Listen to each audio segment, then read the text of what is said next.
बिस्मिल्लाहिर्रहमानिर्रहीम।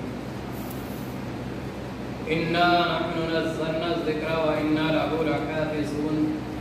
सदक़ल्लाहुल अज़ीम व सदक़ा रसूलुहुन नबियुल अमीनुल मकीनुल मुबीनुल करीम व नहनु अला ज़ालिका लमिनश शाहिदीन व शाकिरीन व ज़ाकिरीन व ज़ाहिरीन वल्हम्दुलिल्लाहि रब्बिल आलमीन। अज़ीज़ान गिरामी, सय्यदी व सनदी आला हज़रत इमाम अहले सुन्नत मुजद्दिद दीन व मिल्लत अश-शाह इमाम अहमद रज़ा खान यानी क़ुतबे ज़मान अलैहि रहमत व रिज़वान फरमाते हैं कि या रसूलल्लाह, सरवर कहूँ कि मालिको मौला कहूँ तुझे, बागे खलील का बुरे ज़ैबा कहूँ तुझे, लेकिन रज़ा ने ख़त्मे सुखन इस पर कर दिया, खालिक का बंदा खल्क का आका कहूँ तुझे।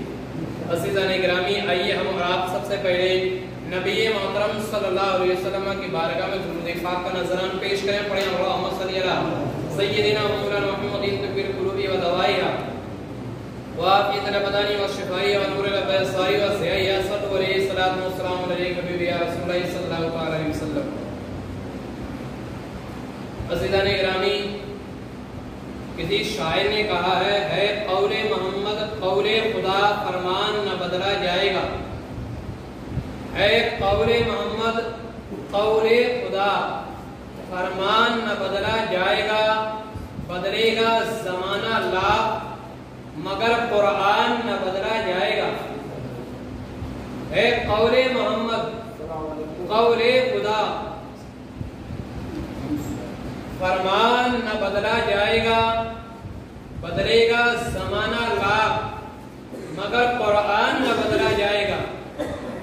अज़ीज़ान गिरामी, बड़े अफसोस के साथ ये कहना पड़ रहा है कि सरजमीन हिंद में एक शख्स बड़ी तेजी के साथ नहूसत फैला रहा है, यानी वो अल्लाह के कलाम में, वो अल्लाह की किताब में तब्दीली की बात कर रहा है। उसकी सोच ये है, उसकी फिक्र ये है कि अल्लाह के कलाम में तब्दीली पैदा कर दी जाए, और वो शख्स बनाम वसीम रिजवी है, जो एक सिया है।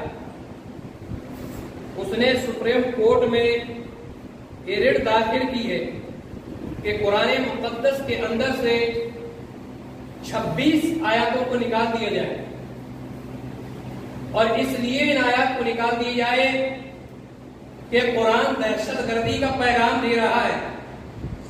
उन 26 आयत में यह कहा गया है कि दहशतगर्दी फैलाओ, अमनो अमान को खत्म करो। ये उस शख्स की सोच है। तो सुप्रीम कोर्ट के सामने, जज के सामने उसने ये कहा कि हिंदुस्तान की सरजमीन पर कुरान पर पाबंदी लगा दी जाए, और उसमें जो 26 आयत है, जैसा कि या अय्युहल्लज़ीना आमनू इत्तक़ुल्लाह, यानी ऐ ईमान वालों अल्लाह से डरो, वब्तगू और तलाश करो, इलैहि वसीला, अल्लाह की जानिब वसीला, वजाहिदू और जिहाद करो फी सबीली, अल्लाह की राह में। यानी उस वसीम रिजवी ने यह कहा है कि ऐसी आयत करीमा जिसमें जिहाद के ताल्लुक से कुरान उम्मत मुस्लिमीन को पैगाम दे रहा है, इन आयत करीमा को निकाल दिया जाए, और जिहाद के ताल्लुक से 26 आयत करीमा कुरान मुक़द्दस के अंदर मज़कूर है। इन आयत को निकाल दिया जाए ताकि हिंदुस्तान में अमन और अमान पैदा हो जाएगा।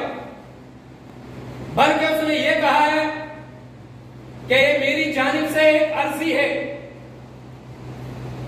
कि कुरान मुक़द्दस पर पाबंदी लगा दी जाए, और जो भी कुरान हिंदुस्तान की सरजमीन पर छपेगा तो ये 26 आयतें करीमा इस कुरान के अंदर दाखिल नहीं होगी। ये मनहूस हिंदुस्तान की सरजमीन पर नहूसत फैला रहा। एक शिया है, इसने ना खाली इस्लाम पर तोहमत लगाई,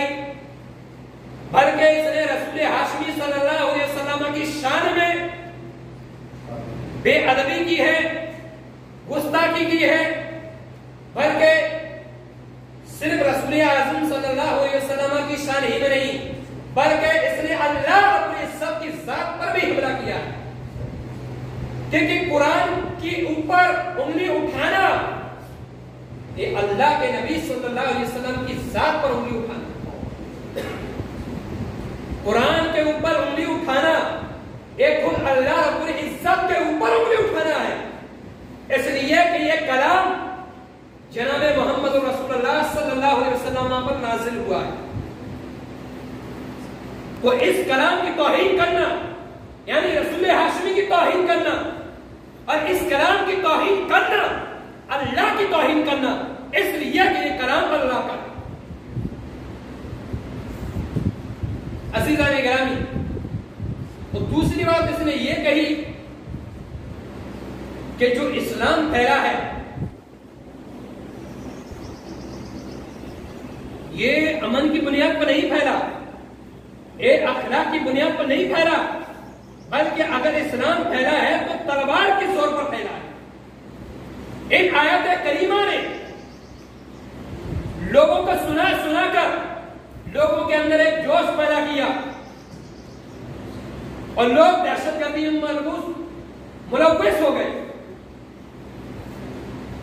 ऐसी ऐसी बातें इस वसीम रिजवी ने कहा है और कुरान में तब्दीली की बात कर रहा है। तो मैं आपको बता दूं कि शायर ने सही कहा है कि है कौले मोहम्मद कौले खुदा, फरमान न बदला जाएगा, अरे बदलेगा जमाना लाख मगर कुरान न बदला जाएगा।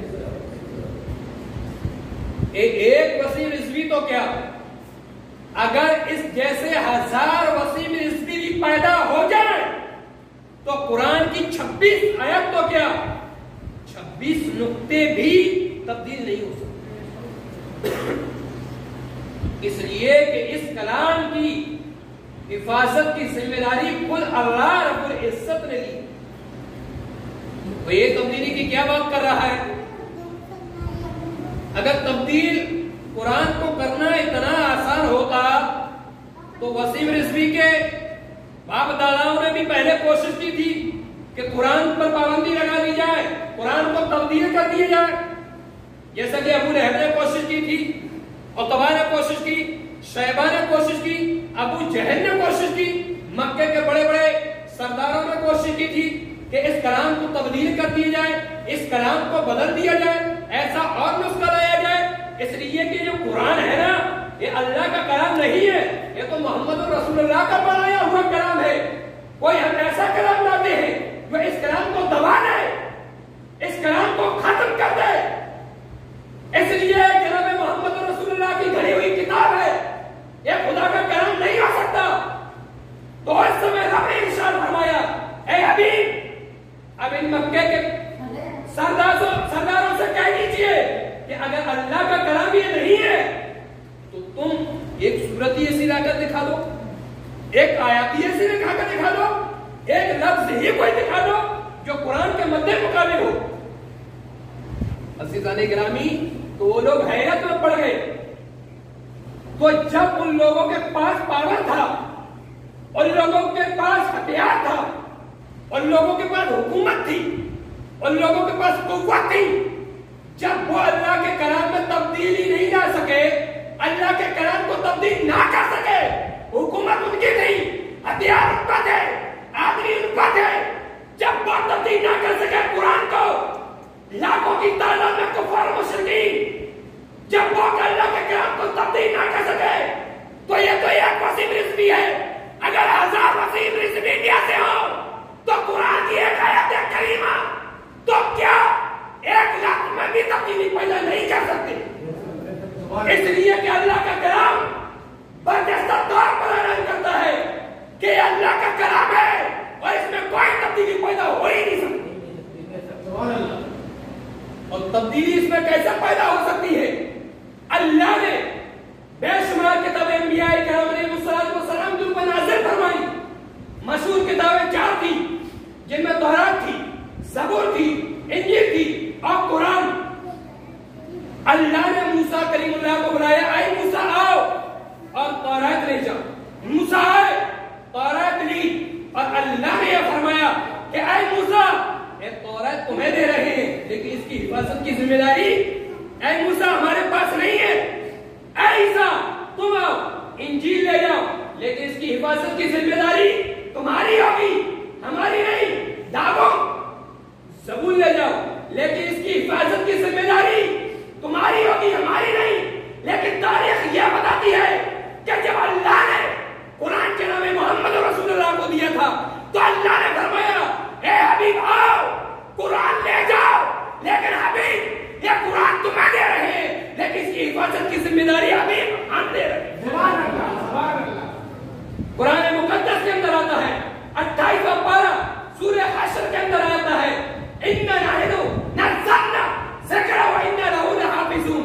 अल्लाह फरमाता है, ए हबीब इस कुरान को हमने तुम्हारे ऊपर नाज़िल कर दिया, लेकिन इसकी हिफाजत की जिम्मेदारी कोई और नहीं बल्कि हमने दी। तो जिस किताब की हिफाजत की जिम्मेदारी रब ले ले, तो एक वसीम रिज़वी तो क्या, अगर 1000 वसीम रिज़वी भी चाहे तो इस कलाम में कोई तब्दीली पैदा नहीं कर सकते। और दूसरी बात ये कि हमें कानून पे, हुकूमत हिंद के कवानीन पर, सुप्रीम कोर्ट पे, हाई कोर्ट पे और दुनिया की सबसे बड़ी जो कोर्ट है, चाहे वो किसी भी मुल्क की हो, वो है सुप्रीम कोर्ट। एक अदालतिया कोर्ट होती है, वो सबसे बड़ी होती है सारे देशों की। इसी तरीके से हमारे देश की जो सबसे बड़ी अदालत है, सबसे बड़ी अदालत, सबसे बड़ा कोर्ट, वो है सुप्रीम कोर्ट। और हमें पूरा भरोसा है कि हमारे हिंद का जो कानून है वो हमारे साथ इंसाफ करेगा और वसीम रिज़वी को कोर्ट से, कानून से, हुकूमत से एक बुरी तरह फटकार लगेगी। और हुकूमत हिंद से भी हम यही मुतालबा करते हैं कि जब गीता के ऊपर उंगली उठी थी तो वहां मजहब नहीं देखा गया था, वहां धर्म नहीं देखा गया था, बल्कि जब गीता के ऊपर उंगली उठी थी तो जिस तरीके से हिंदुओं ने एहतजाज किया था, इसी तरीके से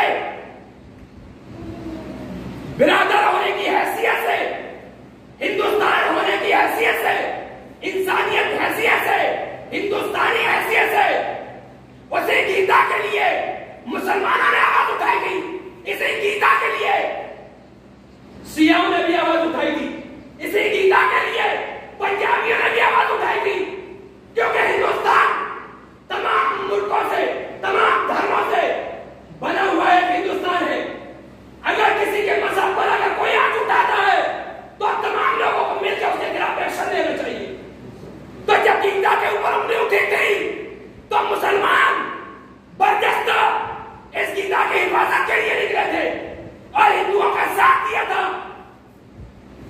इसीलिए हमें भी उम्मीद है कि हमारे जो हिंदू भाई हैं, हमारे जो सिख भाई हैं, जो ईसाई भाई हैं, मुल्क में होने की हैसियत से, मजहब की बुनियाद पर नहीं बल्कि इंसानियत की हैसियत से, तो आप तमाम लोगों से मैं गुजारिश कर रहा हूं कि कुरान के लिए भी आप निकले और एहतजाज करें और वसीम रिज़वी के खिलाफ हमारी मदद करें और इसके खिलाफ सख्त से सख्त कानून बनाई जाए और ऐसे लोगों को किसी जेल के पीछे न रखा जाए, किसी कोर्ट तक न पहुंचाया जाए, बल्कि अगर सुप्रीम कोर्ट में नहीं पहुंच जाए तो कोर्ट ऐसा फैसला करे कि आज वसीम रिज़वी ने जो गुस्ताखी की है, आइंदा इसके बाद कोई ऐसी गुस्ताखी ना करे। तो वसीम रिज़वी की अगर सजा है तो वो फांसी का बंदा है, इसको फांसी दी जाए ताकि कभी भी ना तो कोई गीता के खिलाफ उंगली उठाएगा, ना कुरान के खिलाफ कोई उंगली उठाएगा और ना बैग के खिलाफ कोई उंगली उठाएगा। इसको सख्त से सख्त सजा दी जाए और जहां तक हो सके सुप्रीम कोर्ट से भी अदबन और अदब के दायरे में लेकर यही गुजारिश है कि वसीम रिज़वी जैसे शख्स को फांसी देना चाहिए। और यही पूरी उम्मत मुस्लिमीन का हुकूमत हिंद से